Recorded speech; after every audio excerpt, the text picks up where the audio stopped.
बिस्मिल्लाहिर्रहमानिर्रहीम। अस्सलाम वालेकुम। कैसे हैं आप सब? उम्मीद है कि आप सब खैरियत से होंगे। और आज हम बनाएंगे पकोड़े, वो भी बग़ैर बेसन के। इतनी शानदार ये रेसिपी है कि आप सब उंगलियां ही चाटते रह जाएंगे। इतने ज़बरदस्त क्रिस्पी जो हैं पकोड़े बनेंगे। तो पकोड़े बनाने के लिए सबसे पहले जो है वो आलू ले लेते हैं। यहाँ मैंने 4 जो है वो मीडियम साइज़ के आलू ले लिए हैं कटिंग करके। तो यहाँ पे जो है अब हम लेंगे पालक मैंने इसमें तकरीबन 1 पाव के करीब ली है। पालक बारीक काटी है और इसमें 7 से 8 मैंने सब्ज़ मिर्चें ऐड की हैं। और इसमें अनियन डालेंगे। एक मैंने डाला है नॉर्मल साइज़ का, बहुत ज़्यादा जो है वो बड़ा अनियन जो है वो ऐड नहीं किया। तो आपने वीडियो को पूरा देखना है, स्किप नहीं करना। और ये मुट्ठी भर के जाएगा। इसमें सब्ज़ जो धनिया होता है वो जाएगा, फ्रेश धनिया।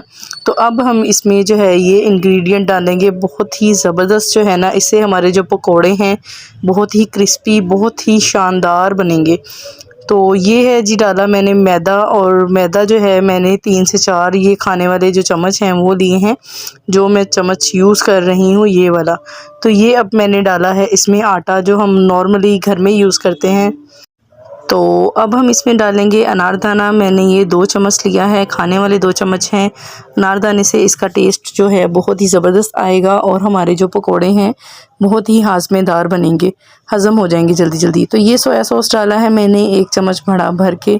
और अब इसमें मैं डालूँगी सिरका भी जाएगा इसमें 1 से 2 चम्मच। उससे जो हमारा स्पाइस है पकोड़ों का बहुत ही ज़बरदस्त होएगा।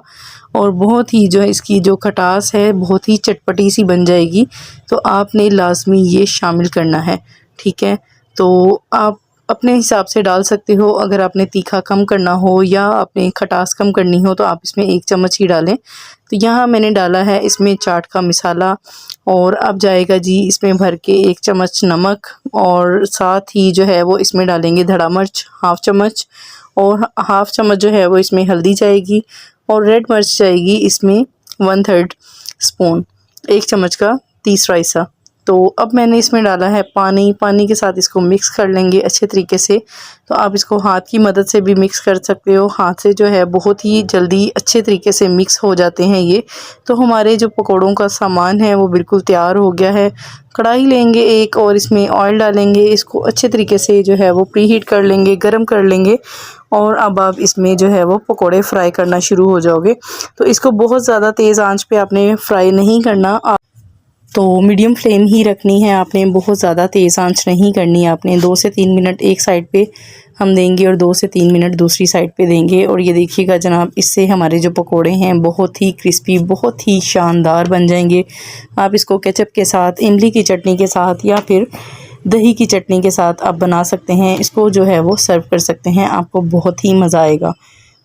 तो जल्दी जल्दी जाते जाते अब मेरे चैनल को सब्सक्राइब भी कर दें और लाइक भी कर दें और शेयर भी कर दें। शेयर ज़्यादा से ज़्यादा किया करें अपने फैमिली एंड फ्रेंड्स में, ताकि उन तक ये अच्छी अच्छी जो रेसिपीज़ हैं वो पहुंच सकें।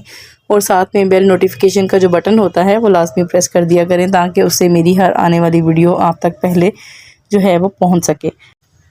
उम्मीद है आपको मेरी आज की ये रेसिपी बहुत ही ज़्यादा पसंद आई होगी। पसंद आई है तो ज़्यादा से ज़्यादा लोगों तक शेयर करें और मुझे फ़ीडबैक दीजिएगा और मुझे कमेंट्स भी कीजिएगा। मुझे आपके कमेंट्स पढ़ना बहुत ही अच्छा लगता है। तो मुझे दे इजाज़त, मेरी नेक्स्ट वीडियो आने तक अपना और अपने प्यारों का ख्याल रखें। खुदा हाफिज़। Thanks for watching. अल्लाह हाफिज़।